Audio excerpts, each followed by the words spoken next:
Olá pessoal, espero que todas e todos estejam bem. Eu sou Marcos Neira, professor da Faculdade de Educação da USP e membro do Grupo de Pesquisas em Educação Física Escolar. É um coletivo majoritariamente composto por professoras e professores que atuam na educação básica, realizam experiências pedagógicas e produzem conhecimentos sobre a perspectiva cultural da educação física, também chamada Currículo Cultural da Educação Física ou simplesmente Educação Física Cultural. E esta é a 7ª videoaula da disciplina Fundamentos Teórico-Metodológicos do Ensino de Educação Física, oferecida simultaneamente para as estudantes e para os estudantes matriculadas e matriculados na disciplina Metodologia do Ensino de Educação Física, ambas componentes curriculares obrigatórias do curso de licenciatura em Pedagogia da Faculdade de Educação da USP. E esta é a 7ª videoaula.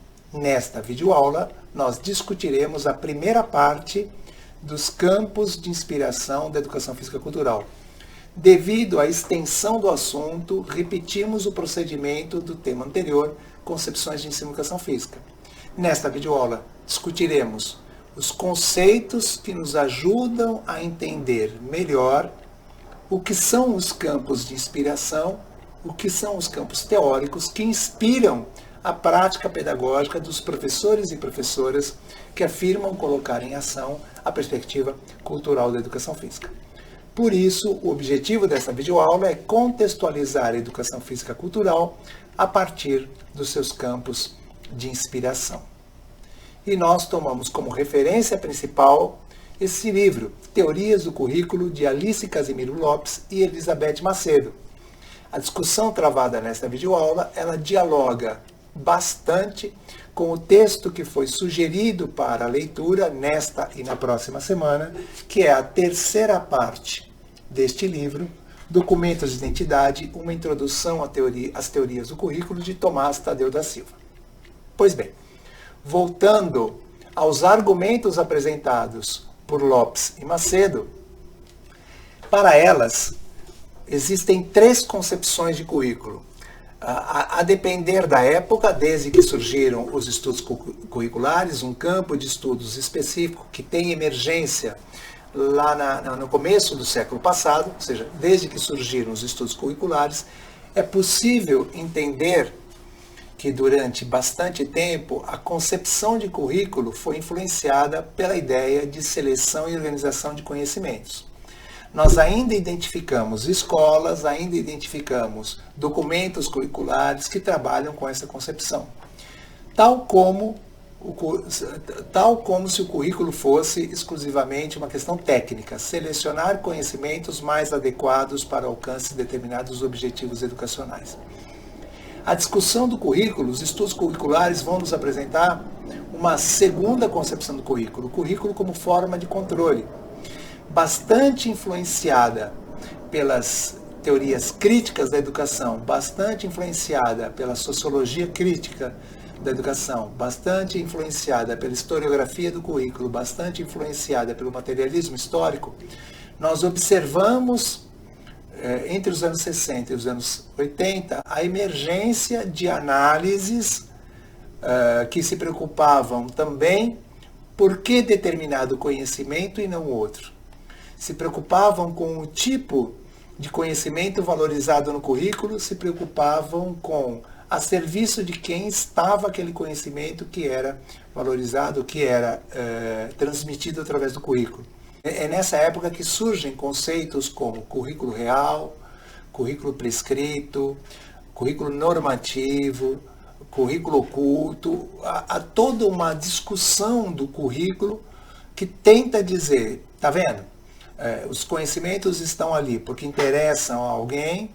Uma vez que esses conhecimentos estão ali, eles vão formar sujeitos de determinada maneira. Uma vez que esses conhecimentos são valorizados e não outros, determinados sujeitos têm uma trajetória pelo currículo muito mais tranquila, enquanto outros sujeitos têm uma trajetória acidentada ou até interrompida. Mas as autoras também vão dizer que, na atualidade, os estudos curriculares concebem o currículo como texto da cultura, como experiência. Toda e qualquer atividade, toda e qualquer ideia, toda e qualquer forma de pensamento veiculada pela escola vão constituir sujeitos de uma determinada maneira, não estão lá à toa, estão lá porque determinadas relações de poder culminaram para que isso acontecesse, estão lá sim porque interessam a determinados segmentos. Entretanto, os sujeitos da educação não são, como vocês bem sabem, seres passivos. Os sujeitos da educação, eles dialogam com esses conhecimentos, e os sujeitos da educação vão se constituindo sujeitos também a partir dessas experiências. Então, entender currículo como texto da cultura significa entender que o currículo é, na verdade, um processo de subjetivação. O currículo vai constituindo as identidades dos sujeitos da educação, sejam eles discentes ou docentes. Então, você, eu, também somos aquilo que fizeram conosco na escola. Também somos aquilo, ou melhor dizendo, também somos aquilo que resultou de quem nós éramos quando entramos em contato com os saberes, com os valores, com os conhecimentos, com as práticas presentes nas escolas que nós cursamos. Muito bem. E aí vamos retomar esta classificação que está presente neste texto, mas também é valorizada, está presente no texto que está fundamentando a nossa discussão de hoje, que é uma classificação bastante controversa, nós reconhecemos, mas é importante que vocês a conheçam, se não a conhecem, então estão conhecendo agora, que é entender que algumas teorias do currículo, que para Tomás Tadeu da Silva são teorias de ensino, que para algumas teorias do currículo, o que interessa é formar bem as pessoas para a inserção plena na sociedade. Principalmente para pessoas que possam, na sociedade, realizar as atividades com certa eficiência, como eficiência aceita pelos seus pares. Essas teorias de currículo, essas formas de pensar o currículo, elas não têm nenhum compromisso com a transformação da sociedade. Essas são, portanto, as teorias tradicionais do currículo. Há um outro conjunto de teorias que vai apontar, esse conjunto vai apontar para os problemas do currículo no papel que ele prometeu fazer, no papel que a escola prometeu fazer, mas que na verdade o currículo não permitiu que a escola o fizesse. Estas teorias, elas aparecem na França, na Inglaterra, nos Estados Unidos e no Brasil entre os anos 60 e os anos 80, e essas teorias vão denunciar principalmente as falsas promessas da escola a partir do momento que as classes populares passam a adentrar os portões e passam a ocupar lugares, felizmente, na escola. Então, o que esses analistas, influenciados pela sociologia crítica, pela historiografia, pelo materialismo histórico, perceberam? Que, na verdade, o que a escola fazia era reproduzir as desigualdades sociais. Estas teorias, denominadas crítico-reprodutivistas, influenciaram a constituição das teorias críticas do currículo. E as teorias críticas do currículo, elas têm como meta proporcionar experiências pedagógicas que permitam aos estudantes, que permitam às estudantes problematizar a influência que a classe dominante, ou que o modo de ver as coisas do mundo a partir da classe, o modo que a classe dominante tem de ver as coisas do mundo e os conhecimentos que ela valoriza, ou seja, a cultura hegemônica, ou seja, as teorias críticas problematizam a influência dessa cultura hegemônica nas coisas do mundo. Ou seja, as teorias críticas, elas têm um grande compromisso com o conhecimento escolar, com o conhecimento científico, na medida em que elas afirmam que o conhecimento científico tem que estar à disposição das camadas populares, justamente para que ele possa, de forma crítica, para que ele possa problematizar a maneira como as classes dominantes fazem uso do conhecimento científico em seu benefício, a maneira como as classes dominantes operaram para tornar a cultura hegemônica, a cultura verdadeira, a única cultura. E, por fim, as autoras e o autor também coincidem na ideia da existência de teorias, de formas de análise do social mais contemporâneas, que já não pretendem, uma vez influenciando a educação, já não pretendem a transformação da sociedade, mas pretendem sim a transformação na maneira como os sujeitos lidam com os outros, na maneira como os sujeitos se enxergam a si próprios e enxergam as pessoas do mundo. Estas teorias, assim, de maneira muito superficial e aligerada, estas teorias entendem que, uma vez influenciando o currículo, os professores e as professoras desenvolverão situações didáticas, desenvolverão experiências pedagógicas, ou seja, colocarão em ação o currículo, colocarão em ação um currículo que lhes permita formar pessoas que enxerguem a maneira como a sociedade vai produzindo as diferenças, a maneira como a sociedade vai produzindo as identidades, e que todas as pessoas possam compreender como operam essas relações de poder a serviço de quem estão, a quem elas interessam, e principalmente que essas pessoas entendam que este currículo é sim uma forma de determinar as coisas do mundo, mas se outras ideias estiverem no currículo, se outros conhecimentos estiverem no currículo, e se outras formas de fazer o currículo, colocá-lo em ação, também se fizer presente, nós podemos formar as pessoas de uma outra maneira. Então, as teorias não críticas ou tradicionais, as teorias críticas e as teorias pós-críticas são formas de agrupar as teorias curriculares existentes. O que é importante para a nossa discussão, sobretudo nestas disciplinas, Fundamentos Teórico-Metodológicos, Metodologia de Ensino e Educação Física, é entender que há paralelos entre as teorias de ensino da educação física, ou seja, as teorias curriculares da educação física, e as teorias tradicionais. Há paralelos entre as teorias de ensino da educação física, as teorias curriculares da educação física, as teorias críticas, e o mesmo acontecendo com as teorias pós-críticas. Ou seja, é possível entender, enxergar na discussão da educação física algumas concepções de ensino que dialogam, que se aproximam, que estão influenciadas pelas teorias tradicionais do currículo, há outras concepções de ensino que estão influenciadas pelas teorias críticas, e há outras concepções de ensino que estão influenciadas pelas teorias pós-críticas do currículo. E quais seriam, então, as teorias pós-críticas, que nós desenvolveremos melhor essa discussão, como vocês verão, na próxima videoaula. O multiculturalismo crítico, os estudos de gênero, a teoria queer, o pós-modernismo, o pós-colonialismo, o pós-estruturalismo, os estudos culturais e, mais recentemente, as filosofias da diferença. Ou seja, esse conjunto grande de formas de análise do social nos oferece elementos para a gente pensar a docência na educação física, pensar a docência também no ensino superior ou, né, em todos os espaços onde houver professoras, professores, estudantes, que nos, né, obviamente, como vocês bem sabem, aliados pelo conhecimento, né? Então, a relação pedagógica é professora, estudante e conhecimento. Muito bem. Só que é importante fazer o destaque, e esta é a maior contribuição desta videoaula, é importante fazer o destaque para aquilo que as teorias pós-críticas têm em comum e que nos permitem dizer que esta forma de análise social corresponde a uma das teorias pós-críticas, portanto, uma vez influenciando o professor e a professora, inspirando o professor e a professora que coloquem em ação o currículo, ou seja, é bem possível que esse professor esteja, portanto, desenvolvendo a prática pedagógica de uma certa maneira. Em primeiro lugar, a ideia de cultura, a noção de cultura.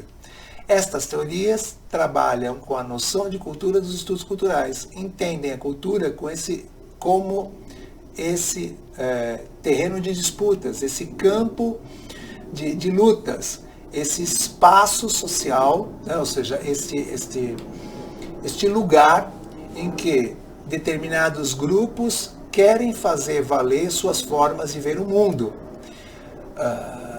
Esta é uma prática cultural. Esse momento que eu gravo o vídeo é uma prática cultural. Você assistindo esse vídeo, você também está realizando uma prática cultural.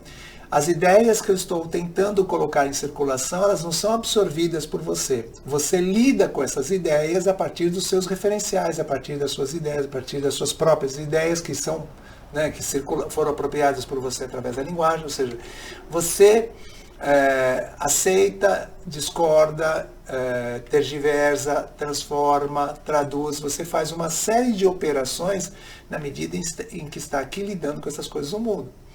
nós dois podemos assistir um filme e fazermos leituras diferentes daquele mesmo texto. Por falar em texto, pode ser também um texto escrito na linguagem verbal. Então, nós podemos ler esse texto, né, da linguagem verbal e fazermos leituras diferentes desse texto. Isto nos obriga a lembrar que cada uma que está assistindo esse vídeo, cada pessoa que está assistindo esse vídeo faz a própria leitura, mas não é uma leitura individualizada. É uma leitura a partir dos referenciais que acessou, que entraram em circulação pela cultura. Então, cultura é esse terreno de disputas. Duas crianças brincando estão produzindo cultura. Uma pessoa assistindo um vídeo, assistindo um filme, lendo um livro, conversando com alguém, está produzindo cultura. É essa a ideia de cultura que atravessa as teorias pós-críticas, que influi nas teorias pós-críticas. Uma outra concepção importante, um outro conceito importante é a função da linguagem.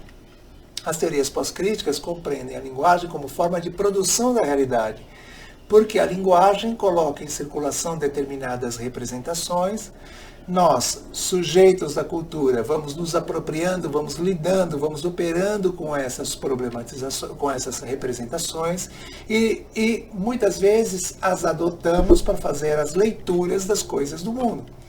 Um exemplo simples, na medida em que vocês avançarem na assistência às videoaulas, na participação nas aulas presenciais, na leitura dos textos sugeridos, na realização das atividades, vocês vão se apropriar de uma determinada maneira de conceber a educação física, que vai tornar bem mais fácil compreender o trabalho que vocês veem na escola ou compreender os trabalhos que serão apresentados, que serão divulgados, com os quais vocês lidarão. Então, a partir do momento que você se apropria de determinada concepção sobre as coisas do mundo, apropriar-se não é adotá-la, apropriar-se é conhecê-la. A partir do momento que você conhece essas coisas, você consegue identificar a presença dessas coisas, você consegue fazer uma leitura dessas coisas.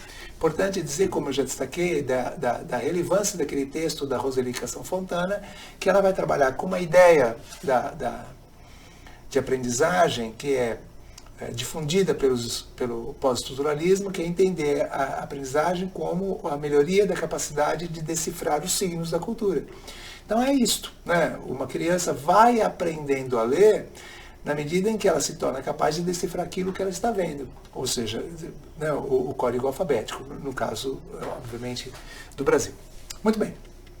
E por último, um conceito fundamental é a concepção de conhecimento, ou seja, as teorias pós-críticas trabalham com a ideia de que o conhecimento não é algo que eu possuo e eu transmito. O conhecimento não é algo que é mais valioso ou menos valioso. O conhecimento é resultado do encontro das representações que eu estou colocando em circulação e das representações sobre as coisas do mundo, no caso aqui sobre a docência, sobre currículo, sobre a escola, sobre a educação física, com as quais você lidou e se apropriou. Então, conhecimento é esse choque.